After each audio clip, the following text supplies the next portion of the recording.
السلام عليكم ورحمة الله وبركاته. اللهم صل على سيدنا محمد وعلى آله وصحبه أجمعين. ازيكم يا حبايبي؟ عاملين ايه؟ يا رب دايما دايما تكونوا بخير. تعالوا نعمل النهاردة بقى شوية سمك هيعجبوكم جدا جدا. هنشويه في البيت بطريقة سهلة وبسيطة. لو عايزة ما تشويش بره او عندك فرن هقولك تشويه ازاي، لو ما عندكيش هنشوي زي ما انتوا شايفين مع بعضنا كده. الاول بوريكم السمك اللي انا جايباه، ده سمك بلطي جايباه. لما تنقيه جيبي السمكة اللي تكون ظهرها مليان علشان تلاقي فيها لحم كتير وتكون مسكرة. وكمان لما تختاري السمكة نقي السمكة المدورة، ما تجيبيش السمكة اللي هي بتكون طويلة. يلا بينا نبدأ بقى. هنعمل ايه؟ اول حاجة هعملها هنعمل التمليحة او الدقة اللي احنا هنحط فيها السمك. انا جبت راس توم، حطيت كمان ليمونة قطعتها 4 تربع، وحطيت كمان قرنين فلفل. عندي دي الشطة اللي بعمل بيها المخللات وبعمل بيها التتبيلات، حطيت منها برضو معلقتين. هضيف عليهم كمان 3 معالق من الملح، والملح هنا حسب انتوا عايزين ايه، يعني عايزينه مالح قوي او عايزينه عادي بشويه. هحط بقى الكمون، حطيت معلقه كبيره لان السمك بيحب الكمون وروحه الكمون. حطيت معلقه كبيره برضو من الكزبره، وهضرب كل ده وافرمه في الكبه. بعد ما فرمته بالشكل ده، شكله جميل جدا وريحته وريحه الليمون فيه بجد بجد روعه. الكميه كبيره عليا، انا قسمتها، هاخد الكميه اللي انا هشتغل فيها والكميه دي هشيلها. والكمية اللي هملح فيها السمك حطيت فيها شوية كده من الخضرة وكمان طماطمايه، هيدوا بقى السمك ريحة جميلة جدا ولون شايفين ما شاء الله. وجبت الكسرولة وحطيت فيها مية عادية من الحنفية، وحطيت فيها بقى التمليحة اللي احنا عملناها دي. بجد بجد ريحتها روعة وجميلة جدا. ولو حسيتوا ان هي عادبه معاكم شويه ضيفوا لها شويه من الملح، لو انتوا بتحبوا السمك يكون حادق شويه زودوا هنا بقى شويه من الملح. هي بالنسبه لي كانت مظبوطه لان انا كنت عايزه السمك يكون عادب شويه. حطيت عليهم بقى عصره ليمونه، وحطيت كمان قشر الليمون كده فيها. هنيجي بقى للسمك بتاعنا، هديه رده بجيبها من عند العطار عاديه. والرده علشان تحافظي عليها، ولو عندك منها كميه كبيره حطيها في برطمان وشيليها في التلاجة، تعيش بالسنين، مش بسنة واحدة بس، والله بالسنين. لا تسوس ولا يجرى لها اي حاجة، وهتلاقيها زي الفل تستخدمي منها على طول. لان كمان الصيف داخل علينا والحر بيخلي الردة تبوظ. انا دايما بحط عندي في التلاجة الردة دي وبشيلها كده بالسنين. إيه كمان انا ما فتحتش السمك بتاعي، لكن انت لو حابه ان انت تنضفيه وتفتحيه افتحيه ونضفيه من جوه واغسليه من جوه. كمان بتعملي له خلطه بتحطيها فيه حلوه جدا. بعد ما تفتحي قلبه بس، ما تنضفيش بقى ولا تشيلي الخياشيم زي ما بنعمل في السمك المالي. هتفتحي بطنه بس وتنضفيها وتغسليها كويس. هتجيبي طماطمايه تقطعيها، كمان جزرايه تبشريها، فلفل اخضر وتقطعيه. هتتبلي بملح بكمون ببهارات سمك، واحشي القلب بتاعه. ولما تحطيه بقى في الرده وتيجي تشويه هو هيقفل عليه وهيبقى حلو قوي. بس السمك بتاعي كان سمين كده وكانت فيه دهون، وكمان لقيت فيه بطاريق. حبيتش ان انا افتحه صراحة، لان الدهنة اللي بتبقى موجودة جوه السمك دي بتخليه طري جدا وبيبقى زي الزبدة. فطبعا لو مش حابة الخطوة دي افتحيه زي ما قلت لكم واحشيه، هيبقى برضو روعة جدا معاكم وهيبقى حلو قوي. هنيجي بقى للشوي. انا هحطه على البوتاجاز، هشويه على البوتاجاز. انا هشويه بالصاجة بتاعة الفرن. الصاجة دي بتبقى موجودة في اي فرن عندك، هتحطيها ونشوي عليها. طب لو مش حابة ان انا اشوي على الصاجة، يبقى عندك اي صينية قديمة، اي طاسة كده من اللي هي تيفال قديمة انت مش محتاجاها، اي حاجة اشوي عليها. بجد بجد هتشوي وهنعمل سمك جميل جدا. وانا هوريه لكم كمان السمك طالع ازاي. هيتشوي بكل سهولة، وكمان هنوفر فيه تمن الشوي. كمان هنعمل مكنة في البيت، يعني من غير بقى ما نشوي بره ولا اي حاجة.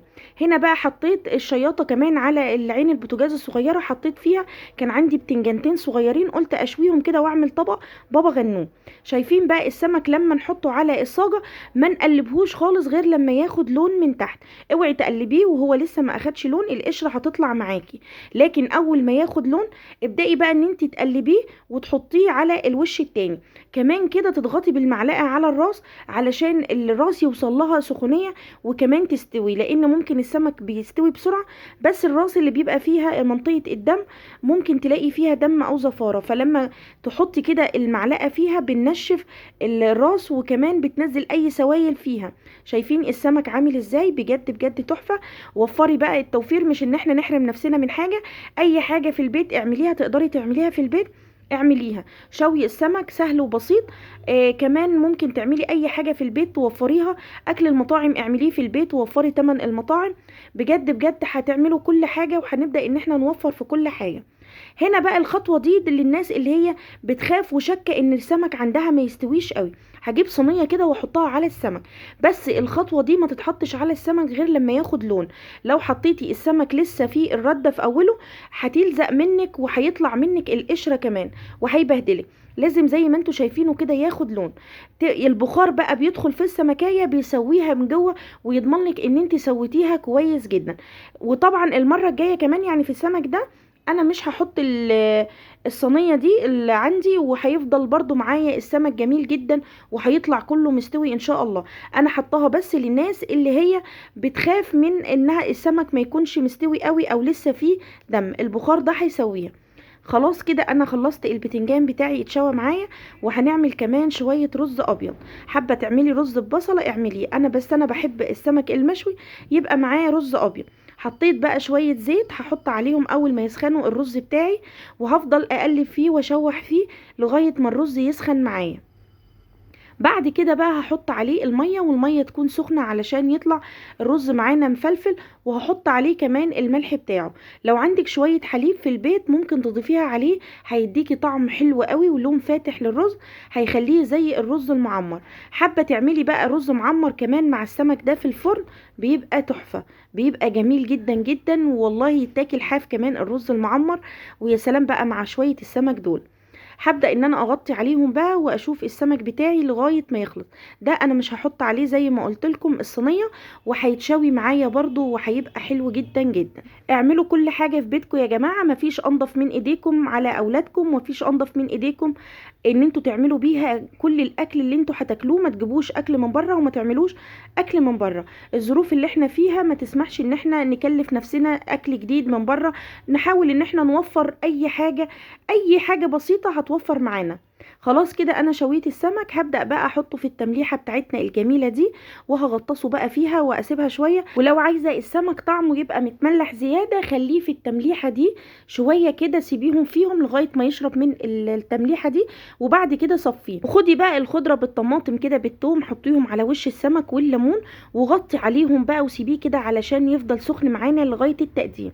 هنا خلاص هعمل بقى سلطة البتنجان، وانا مش هعملها هحطش فيها طحينة ولا هحط فيها حاجة، هعملها بطريقة سهلة جدا. انا اول حاجة جبت البتنجان بعد ما قشرته. البتنجان اول ما يتشوي يا جماعة ابقوا غطوه علشان البخار ده يبقى سهل معاكم في التقشير، تلاقوها بتتقشر معاكم بسرعة مش لازقة في البتنجانة. بعد ما هرسته بقى كويس هجيب شوية من التمليحة اللي انا عملتها، فيها الثوم فيها الليمون فيها الشطة كمان. هحط على قد المقدار يعني ما زودش علشان ما تبقاش حادقة معايا قوي. وفي الوقت ده لو عايزه تحطي فيه طحينه احط طحينه عادي. انا بقى هحطهم في الطبق صغير، انا البتنجانتين كانوا شويه صغيرين فعملت بيهم طبق بس كده يفتح النفس. هحط عليهم بقى شويه من زيت الزيتون. حطي اي زيت عادي. كمان هحط عليهم شويه من الكمون. هي التمليحه بتاعتنا او الدقه اللي عملناها فيها الكمون والكزبره والثوم والشطه وكل حاجه. كمان هنعمل بقى شويه سلطه خضراء سهلة وبسيطة وباللي موجود في البيت. انا جبت حبايتين من الطماطم قطعتهم صغير زي ما انتوا شايفينهم بالشكل ده. كمان جبت خيارة، كان عندي خيارة حطيتها برضو قطعت بيها. انا هعمل طبقين صغيرين يعني السمك بيحب السلطة. ممكن طبعا تحطي بصل، بس انا الولاد عندي ما بياكلوش البصل في السلطة فما حبيتش ان انا احط البصل. قطعت بقى الخيار زي ما انتوا شايفينه كده. كمان جبت الخضرة وحطيتهم زي ما انتوا شايفين قطعتها قطع صغيرة بالشكل ده. سلطة خضرة عادية اللي احنا بنعملها. بس عايزه تبشري بقى جزر، عايزه تحطي شويه من الكرنب بتاع السلطات حطي. عصرت ليمون وحصرت خل حطي جزر مبشور زي ما انتوا عايزين. بصلايه كمان، البصل بيخلي طعم السلطه دي حلو قوي مع السمن. هجيب بقى السلطه بتاعتي وهوزعها في الاطباق زي ما انتوا شايفينهم بالشكل ده. خلاص كده الغدا بتاعنا خلص، والرز كمان في الوقت ده كان استوى معايا. هبدا ان انا اغرف الاكل بتاعنا. وزي ما انتوا شايفين غدانا ده غدا بسيط جدا عملناه في البيت، ما خسرناش اي حاجه. جبنا شويه السمك شويناهم في البيت، غسلناه كويس وشويناه في البيت. وعملنا الرز على ايدينا، السلطه على ايدينا، حطي مخلل كمان الجرجير. السمك حبيب الجرجير، واكله السمك ما تنفعش غير بالجرجير. شايفين بقى السمكه عامله ازاي، القشره بتطلع معايا بكل سهوله. والسمكه على فكره ما هي صغيره قوي يعني. حطيت شايفين كمان مفيش اي حاجه، مستويه جدا وزي الزبده بجد، تحفه وجميل جدا وطعمه حلو قوي. وطول ما انا شغاله طبعا مشغله الشفاط علشان ما يبقاش فيه اي دخانه في البيت. كمان هنا حبيت ان انا اقطع لكم من عند الراس عشان اوريكم ان مفيش اي نقطه دم وان السمك مستوي جدا جدا. حابين تنضفوه زي ما قلت لكم، نضفوه هيبقى حلو قوي. خلص الفيديو بتاعنا وخلص غدانا، يا رب يعجبكم، وما تنسوش بقى اللايك والشير. لو لسه اول مره بتشوفوني اضغطوا على اشتراك وفعلوا الجرس على الكل. والسلام عليكم ورحمه الله وبركاته.